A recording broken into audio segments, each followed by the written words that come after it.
Welcome, everyone, to another episode of Heal Profoundly and Enduringly.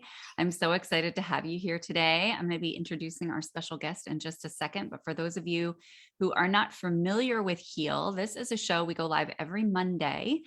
And we're really bringing forward resources and tools for your toolbox to really empower you to start integrating things on your own.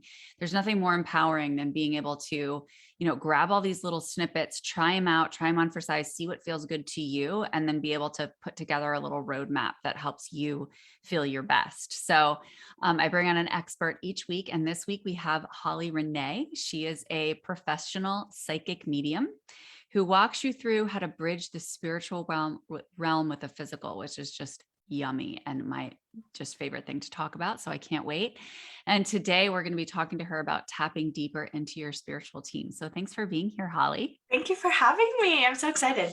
You're so welcome. So I'm going to start off by asking you what I ask everyone at the beginning of this show, which is, what is one thing that you feel is the most necessary to heal profoundly and enduringly? So we're not just dealing with Band-Aid approaches. I would definitely say there's two things that comes up. First is connecting deeper with self. And that also means connecting deeper with your spiritual team. That's like my go-to thing, right? Having that deeper connection with your spiritual team to assist as you heal and as you grow and move. Okay, I love that. Good. And so would you say, which one do you think people should start with? If they're like, I don't know where to begin. I would honestly say with your spiritual team. I know that sounds crazy, but it allows us to, because really our spiritual team, yes, some are outside of us, but I also teach that we have spiritual guides that are within us, our inner child, our inner teen, adult, past life, future, all of these versions of us, your feminine, masculine energy. These are all also guides for you, aspects of you to connect with. So when we connect with our spiritual team, whether it's an umbrella approach or with one individual guide, we then can utilize them to go deeper within self, right? And we're connecting. I teach to connect through the mind and through the thoughts and things like that. And so when we're doing that, we're actually connecting deeper with us. Oh, I really love that. It's true, because it's like you're getting to know all those different pieces and parts of you.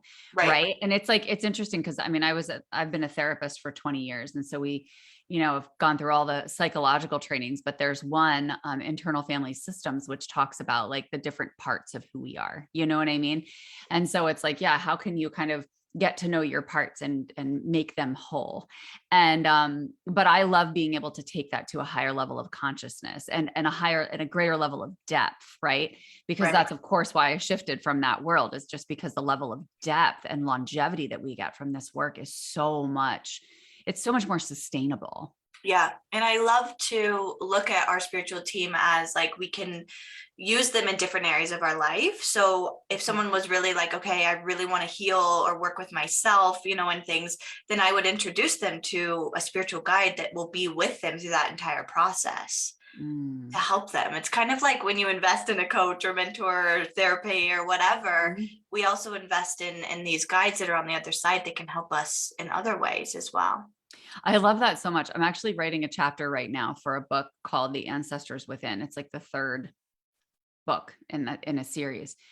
And my chapter is talking about like cultivating that mutual relationship and that mutual reciprocity with our ancestors, whatever you call your ancestors. They could be souls that you connected with in a past life. They could be, so it doesn't just have to be somebody that you've known in person, but I just think it's really important to have like a mutual exchange, like a relationship, just like we have with new humans. And we have to learn how to communicate with them and how they tick and how we connect the best. It's the same way when you're connecting with spirit. Exactly. Yeah, that's so beautiful. So how would you say people can connect the easiest to their spiritual team? I call it the Hollie Renea method. And Yay! I know. It really is just connecting through your thoughts. It truly is. I always teach to become the observer of your thoughts. So we have the ego thoughts, which that in itself you can go down a rabbit hole with, right? To look at where the wounding comes from and the trauma and all of that stuff. But then we also have our higher self. I like to start with the higher self to connect with. And those thoughts come in very quickly, very calmly, nicely. They aren't questioning you, those types of things. And I just teach to connect with that voice within your mind and to follow that.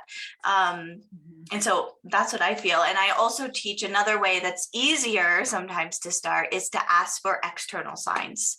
I'll teach people to, like, if you want to connect with your past loved one, to ask for a very specific sign to see outside of yourself within a certain amount of time, and then wait for the sign to come in. I love that. I love that you have two different ways, like external and internal. Yeah, because some people can connect just like that with the thoughts, right? It's Right. easier. And also we still have to get the ego on board. So if you're new to this, the ego still needs some type of like, no, you're not like crazy, right? And so it's kind of that sense of like, okay, well, let's start asking for things outside of us. So the ego can be like, oh, holy crap. It still may question the sign and want to ask for like 15 more. But to be able to start seeing on an external way that it's like, oh my gosh, I asked to see 222 and I've now seen it 4 times, that type of stuff. It's like, it's gathering that evidence for the intangible. Exactly. Yeah, exactly. It's kind of like kind of helping the logical mind get on board to start. Yeah, which I think just makes people feel safer, right? Like it just gives them that space of like safety and that comfort, like validation really for people who are super doubting. Yeah, because and that's, I see that a lot. I see it a lot where people are very much like, I just don't know if it's me or my ego talking. And I'm like, okay, well, let's test it, and see how it goes.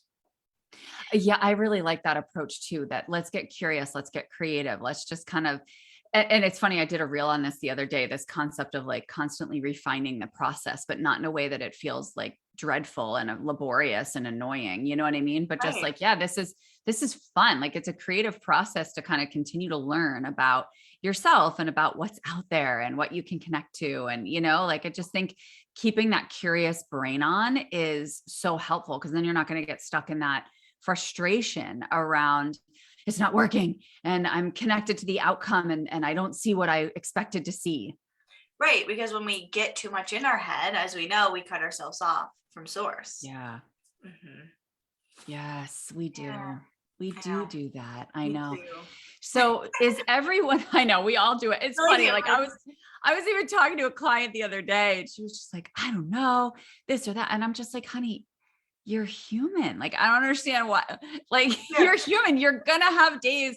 Like, I'm not sitting here in a space of perfection where I'm 100% of the time, like being led by God. And you know what I mean? Like, I mean, yes, I am, but I'm not always connected consciously to that, like we need those reminders. And that's why it's so helpful that we have so many light workers, because we can be online, like reminding ourselves to just keep focusing, keep coming back to source, Mm-hmm. So good. So, is everyone really able to do this? Like really able to really? Yeah. I always say that you do not have to be psychic to connect with your spiritual team. Not at all.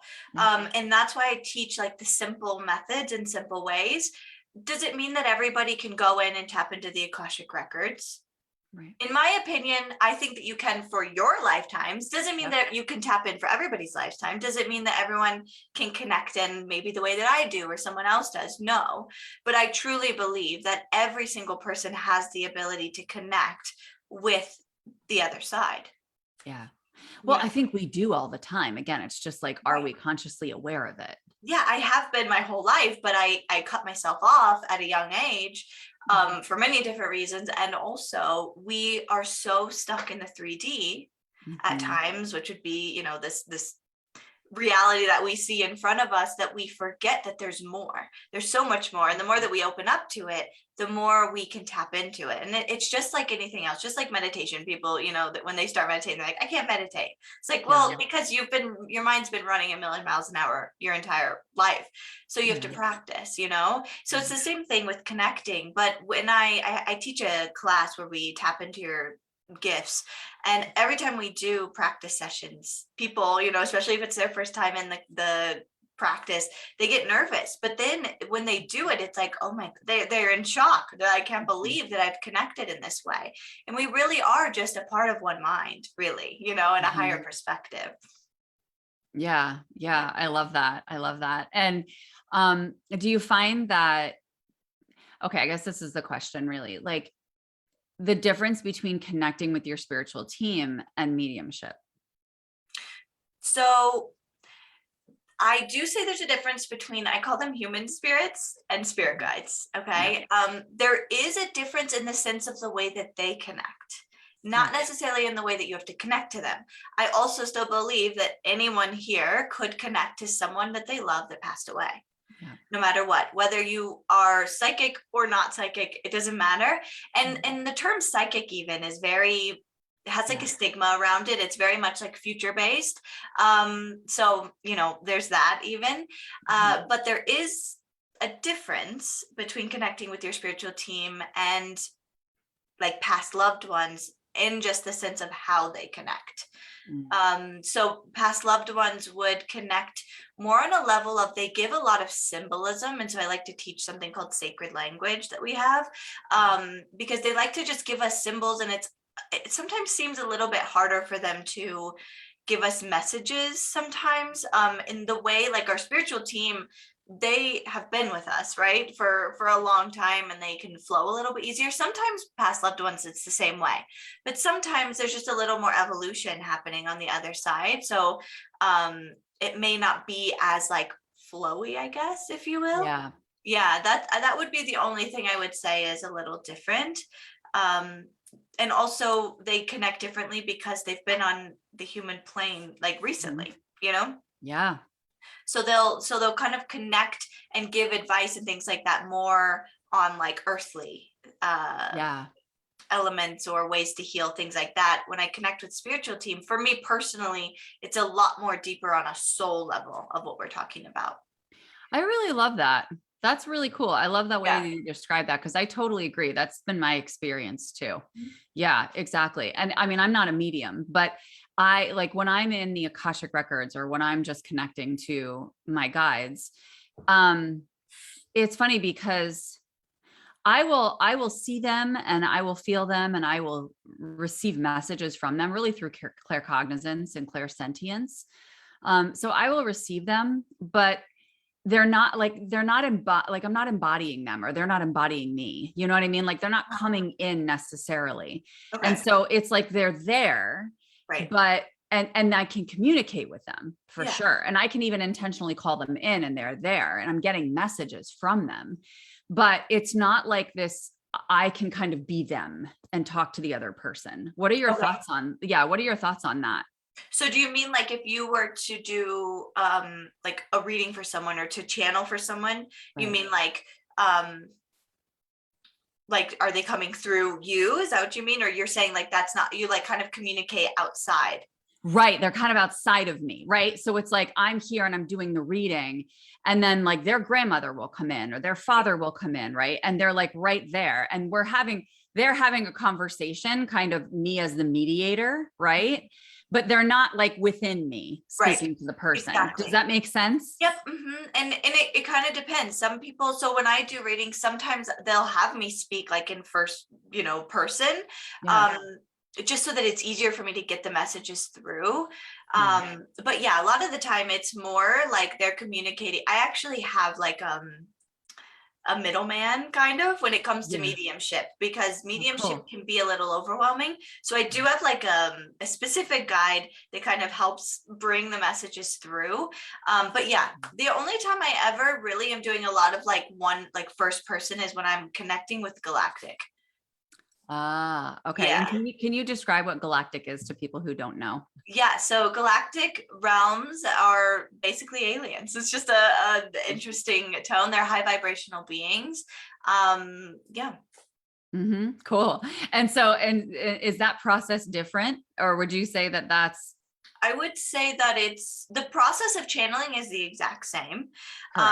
And the energy is just different. And this is Yeah. why I like to call myself the bridger of the realms, because I connect with Galactic and I connect with, the Fey realm. I connect with angelic a lot, human spirits. Like there's so many different realms that we can connect with. And the technique is exactly the same. And also the energies feel very different. Yeah, they do. So, and they'll be different for every single person also, right? You may feel a difference between a Syrian galactic, collective than I would. Just like Archangel Michael feels different than like a Pleiadian. Right. Things like that. So it's definitely all about the frequency and also about the dimensions and realms. And this is where I feel that it gets a little bit like, can everybody do this? Yes. And also everyone may not be able to go as high in the realms as maybe someone else. And that's where I would say that's where we see kind of the difference between someone who does this professionally and someone who does it in a way that they just desire to connect. Because my goal is to always teach anyone who's never been in, knows even what spirituality is, or someone who does, to be able to connect with their guides, not just in meditation, not just in sessions, but literally throughout their entire day, and utilizing them to help you in every moment, rather than like having to pay a psychic to say, should I take this job or what's coming up in business? I want to teach you to come back to self and make those decisions based on what you feel. I totally agree. It's so much more empowering, and it's really allowing them to internalize these skills so that you don't even have to call them in within every moment. They're just there. They're there. Exactly. They're always communicating with us. It's just if and how we're willing to see, because that's the thing is we just were never taught how. Yeah, no, we weren't. Exactly. And I think it really comes down to trust too, right? Like really trusting that what you're connecting to is, is there, is holding you, is benevolent. You know what I mean? Because I think there's a lot of feelings there too. It's like, I know that is why a lot of people do. I know a lot of people feel safety in the Akashic records because they might have fears around that. You know what I mean? And that can be a good place to begin, right? It's not a place they have to stay in to do this work, but it's just a place they can maybe begin to kind of bridge that human fear and that human grounding. You know what I mean? Right. Yeah. And that's why before I even teach you how to connect, I go all into protection. So I am, if you know me, you know that I talk all about aliens. I talk about connecting to your guides, and I talk about protection, because as a light worker, as someone who was a young child experiencing these things and not knowing what it was, I did experience the dark a lot. And so now, as someone who guides people in doing this, that's the first thing I always do, is we always protect the space, and we always ask to speak to the highest good, right? Because I do have people come in all the time. They're like, well, how do you know that you're talking to? Well, because my intention and because I bring in protection, Yeah. Yeah. Yeah. And I think that speaks to the trust piece too, because like I ran a course a couple of years ago on astral travel. And so we went to visit all of the different beings and galactic centers and all of that lovely stuff. And it was super fun. But it was so cool because, depending on the location we were traveling to, some people would be taken there and some people would be taken somewhere else entirely. And it's like, yes, allow that, like trust spirit over me guiding you to a certain location, because you're going to be guided where you're, like you said, in your highest good, like where you're going to be receiving your highest good, your highest level of downloads, your upgrades, whatever it is that you need or desire at that point in time that you might not even be aware of. And I think our human can get in the way and be like, no, I meant to go visit the Palladians, or no, I wanted to go to the Arcturians, And it's like, no, it's just allowing spirit to guide you and not being wrong in that, Yeah. I always say, like, you can't do this wrong, and I think that we're so used to like comparing to like what everyone else is doing, but everyone else channels differently, everyone else connects differently, and that's the beautiful thing about it. Well, that's why it's so fun to invite more and more people in. And that's what I say, like the more people that we bring into this work and that are able to like be aware of their gifts and stuff, the more we get to learn about the higher realms, because everybody has this unique experience. And I'm like, oh, that's so cool. Like you channel that way, or you connect this way, or this is how they interact with your energy. Oh my gosh, I didn't even realize that was possible. Like we're always learning new levels of what's possible. And I just think that's so much fun. And that shows us how much infinite access we have to infinite expansion. Right. Right. Because we just get to learn more and more. And when more people come online, all these different layers that this energy and these beings work with us. And it's just so exciting. It is really exciting. So exciting. Okay. We have a question from Steffi. She's asking, do you try to connect with someone specific to get your messages? Like, do you call on galactic beings or angels specifically? So when in a reading or professional sense or not, that would be, so I'll start with,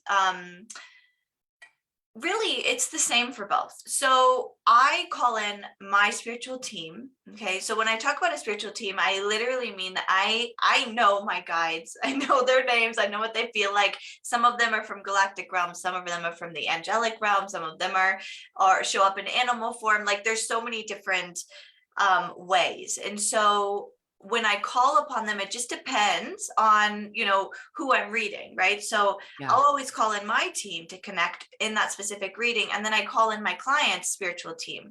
And that may be a galactic guide. It may be the angel that steps forward. It just kind of depends. So really, it just kind of depends. And some people like to live in the galactic realms.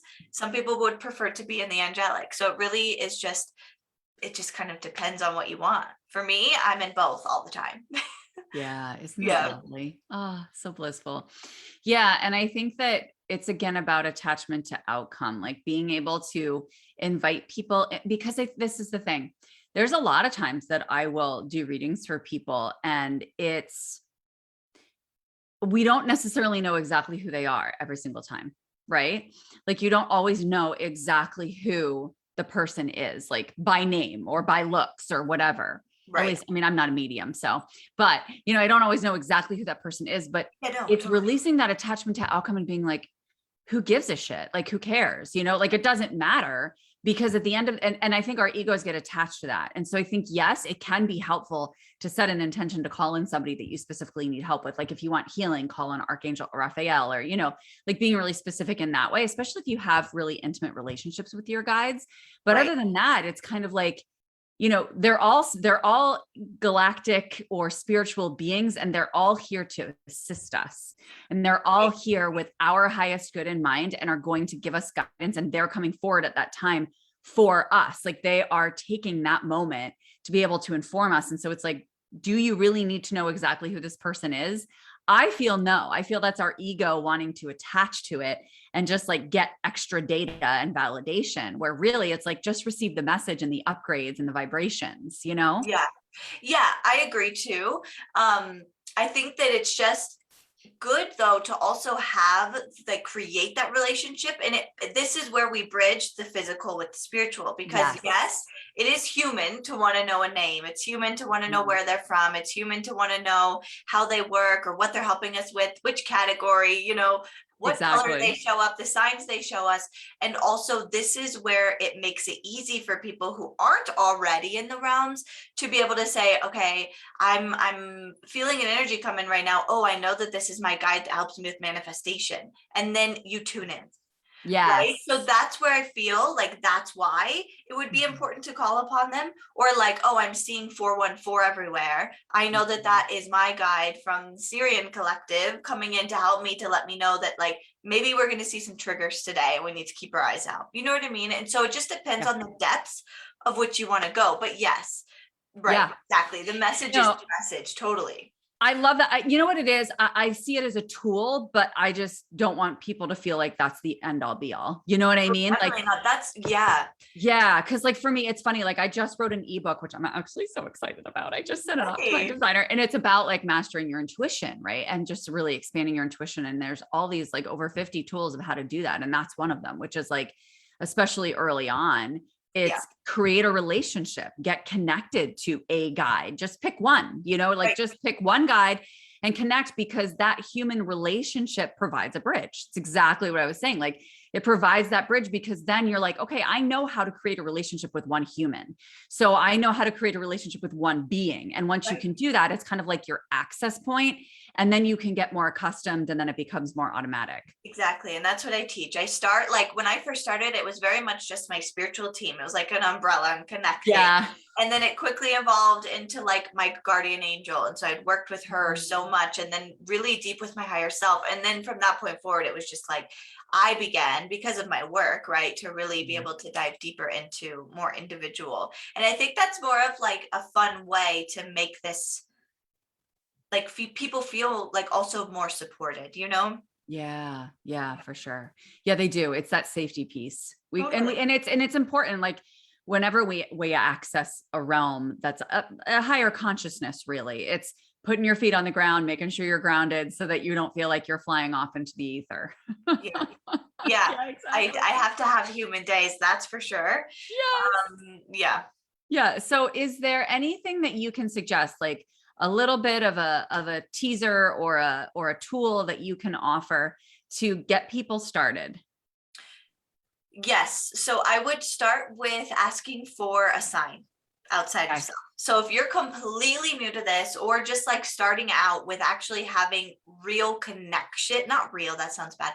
I mean like daily, like conscious Yeah. connection. So outside of meditation, or outside of like being in a class with someone or something like that, I would start with asking. You can do your guardian angel if you want, if you have a past loved one you're really close with, but ask for a very specific sign. Like, I mean, specific. You could literally say, I want to see a blue dog by the end of the day tomorrow, and then take away the how. So you can see it on social media, you can see it on a YouTube video, in a book, on TV, you could see it in person, you could see it any way, and take it as your sign. So I would say start there, and then really start to practice becoming the observer of your thoughts. So this is where we are being the third party observer of what's going on in our mind, and we label what's the ego and what's the higher self. And the way that you can do this is literally put your hand on your heart, take a few deep breaths, ask a question that you have, and the first answer that comes in, it's always going to come before you even finish your question. It just is. That would be your higher self. Okay. Or your spiritual team, your guides, whatever. That would be them. And then the ego will quickly come in and start to question, and, oh, I don't think that was it. That's your ego. The ego is very much going to be questioning you, trying to keep you safe, and is like trying to keep this identity of what we have now, right? And so those tips. And then as you begin to then be able to label the two, it'll be easier to recognize. You can say, oh, that's my ego talking. I want to listen to my higher self. Because we want to get to the point where our higher self is in the driver's seat and our ego is still there, because our ego is still a part of us and very much important, but is in the backseat, on board, but also still trying to keep us safe. Yeah, exactly. We don't want to dismiss the ego, but we don't.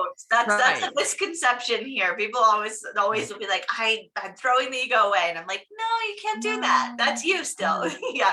No, it is, and I love that. That's what co-creation's about. Right. It's like being able to take our human and our lived experience and our personalities and who we chose to be as souls on this planet in this lifetime, and combining that with what's coming forward. So I love that. Thank you so much. And what a beautiful description too, of like the difference between the ego and the intuition. So so let us know how you do with those in the comments after you practice some of this, and if you can just tag us if you have any questions. But so Hollie, where can people find you if they want to connect? I always encourage people at the end of the show to just have a conversation. Like, if they connect with your energy, if they feel like, oh my gosh, like, she's my soul queen, like I feel so connected to her, like, just reach out and say hello and just start a conversation. So where can people connect with you? So you can message me on Facebook, just here if you want. I also have a Facebook group. It's called Let Your Soul Speak Spiritual Connection.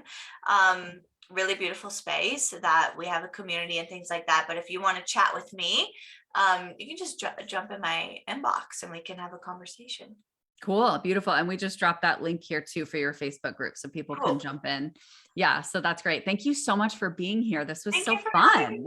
Yes, it was so fun. You're welcome. Okay, everybody. So I will see you next Monday for another episode of Heal Profoundly and Enduringly. Have a fabulous week, and I'll see you soon. Bye.